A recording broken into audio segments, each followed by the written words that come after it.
Siapa sih yang sangka kalau film Cek Toko Sebelah bakalan ada sequelnya? Karena menurut gue pribadi, film Cek Toko Sebelah itu kayaknya nggak butuh banget yang namanya sequel. Mungkin kalau misalkan mereka ganti judul, misalnya jadi Cek Cowok Sebelah, yang menurut gue konfliknya itu lebih cocok sama film yang sekarang ini, kayaknya gue bakal bisa lebih tolerin sih ya. Maksud gue itu kan bisa jadi kayak semacam spin-off gitu. Silahkan nonton langsung filmnya, karena pada akhirnya semua film itu secara masing-masing kok. Kita masuk dulu ya ke hal-hal yang gue suka dari film ini. Jujur gue akuin kalau ngomongin soal alur ceritanya, ini udah tertata dengan sangat amat rapih banget dari awal sampai ke ending. Ya walaupun endingnya udah agak-agak ketebak sih ya. Ditambah lagi dengan makna yang pengen disampaikan ini sama bagusnya kayak film pertamanya, walaupun topiknya ini beda ya. Apalagi ketika film ini ditulis sama Ernest dan juga Meira, which is itu adalah istrinya Ernest, yang menurut gue mungkin ini adalah curhatan mereka juga kali ya. Ditambah lagi dengan aktingnya Adinia Wirasti yang di film kedua ini jadi jauh lebih menonjol daripada film pertamanya, dan juga aktingnya Laura Basuki yang menurut gue bagus banget loh. Lalu soal komedi, nih dia yang paling penting gitu, yang nggak lengkap kalau film Ernest kita nggak bahas soal komedinya. Menurut gue 30%-nya itu lucu, bikin gue ketawa ngakak banget. Tapi 30%-nya lagi menurut gue ya oke lah ketawa yang cuma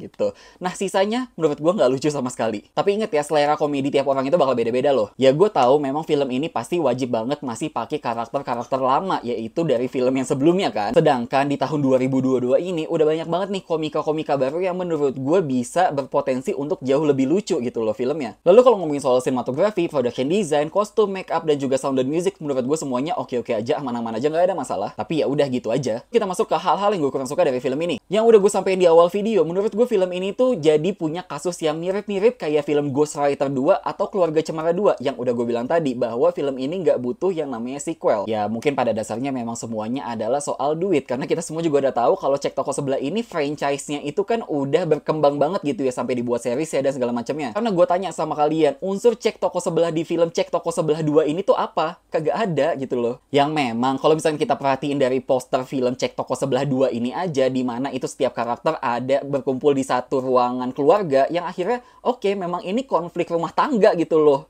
Tapi memang karena di sini fokusnya itu adalah konflik rumah tangga, menurut gue untuk anak-anak remaja yang masih sekolah kayaknya akan kurang relate. Beda halnya sama film pertama yang menurut gue bisa lebih fokus ke soal perihal konflik keluarga. Dan terakhir gue juga sedikit agak terganggu dengan beberapa adegan-adegan flashback yang sepertinya kayaknya nggak perlu dibuat adegannya, cukup pakai dialog udah cukup banget kok. Ya mungkin itu aja pendapat gue soal film ini. Gimana menurut kalian soal filmnya?